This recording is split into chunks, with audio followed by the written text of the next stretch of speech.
Welcome back into the GSMC Sports Podcast as we move on to some NFL conversations for today, starting with the New England Patriots, who are seemingly suffering a couple of losses in the department in terms of a couple of their best players are now a little bit questionable to be available for the Patriots this season. Starting with the fact that Christian Barmore, the defensive lineman for the Patriots, has just been diagnosed with blood clots, and he is going to be out indefinitely. Barmore was a second-round pick for the Patriots in 2021, and he had a breakout year for himself last season. 64 total tackles, 13 of which for a loss, and 8.5 sacks.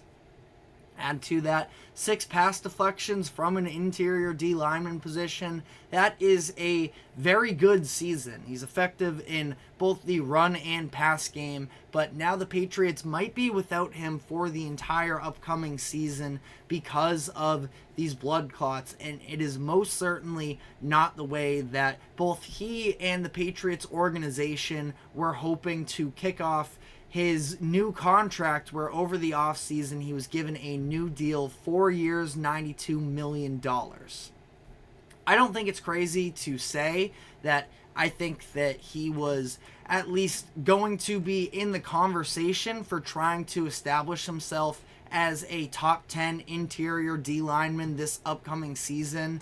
And it feels a little bit unlikely up to this point. Now, I am definitely not a doctor, and I don't know necessarily how these blood clot issues tend to play out. I know that he's going to be given a blood thinner. It sounds like from all of the reports that have come out that Barmore and his agent have been very appreciative of the way that the Patriots are prioritizing his well-being and his overall health, as opposed to whether or not he's going to be available for games for them this season.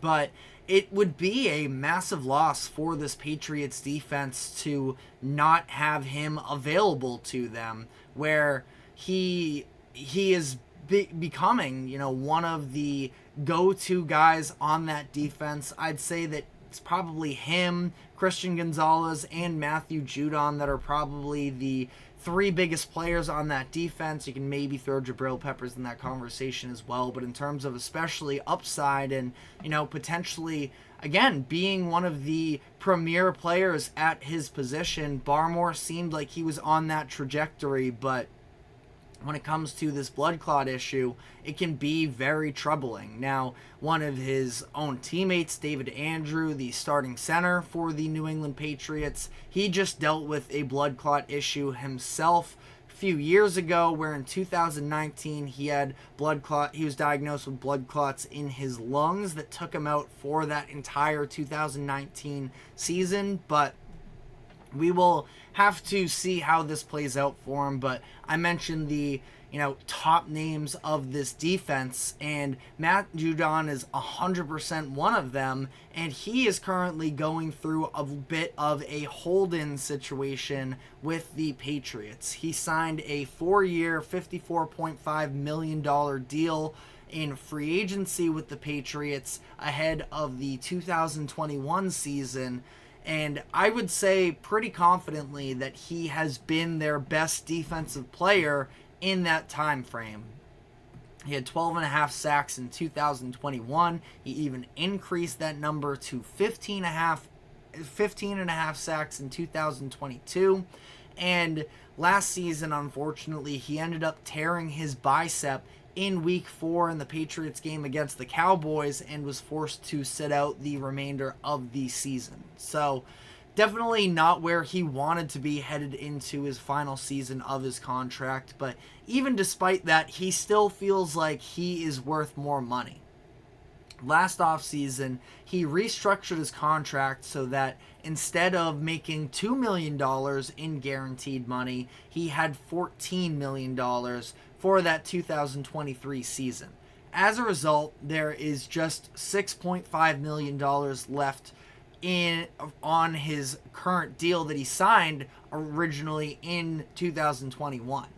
according to Over the Cap, he will be outside of the top 40 in terms of highest paid defensive ends / linebackers in the NFL this season. And even without that contract restructure, if he didn't move up a lot of that money, he would still be outside of the top 25. So he has a point that he is definitely underpaid, but it is also a tough situation for the Patriots where they're sort of a bit at a crossroads where Judon is going to be turning 32 years old before the season starts. He's coming off of this season-ending injury, and he is hoping for a new deal.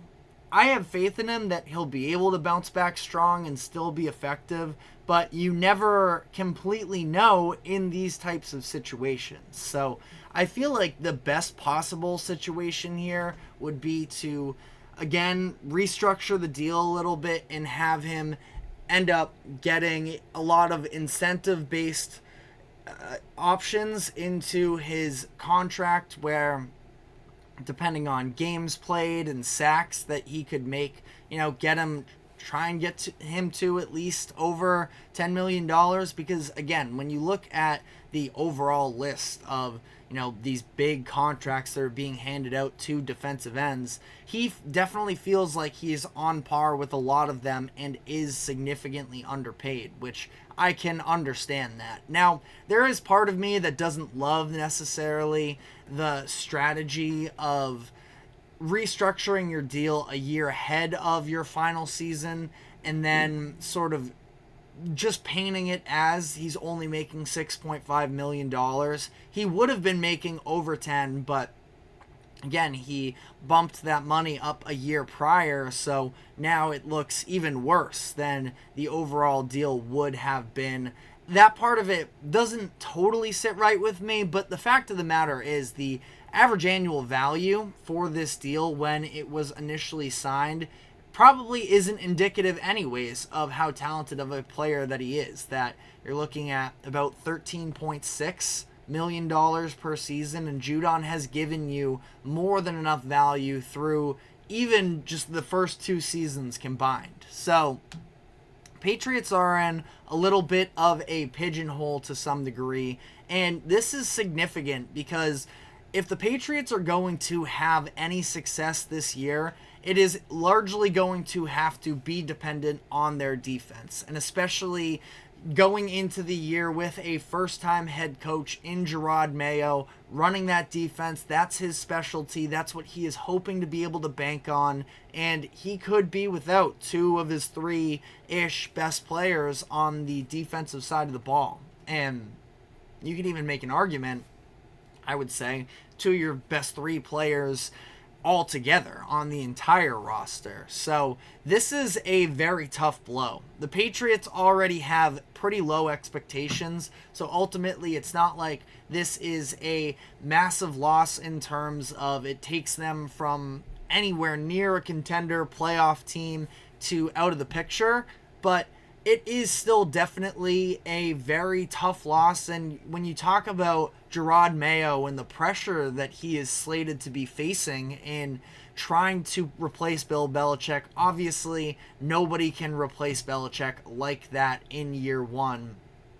And it's going to be a lot more complicated in that sense. I still do feel like it is, kind of imperative that he is able to get this thing started on the right foot. And unfortunately, doesn't seem like that's necessarily going to be happening just yet. Matthew Judon, at least in the building, and he seems to be interested in continuing to play for the Patriots. That I think I even saw a quote specifically that he would prefer to end his career with New England, but they're going to have to sort of pay up on their end as well. They have a ton of cap space, so I feel like this is a deal that they should try and make a priority to get done, but time will tell. But let me know how you feel about it in the comments section. But we are now going to be taking our final break of the show, and when we come back on the other side, we are going to be previewing the upcoming season for the Tennessee Titans. So stick with us, and we will be right back after this quick break.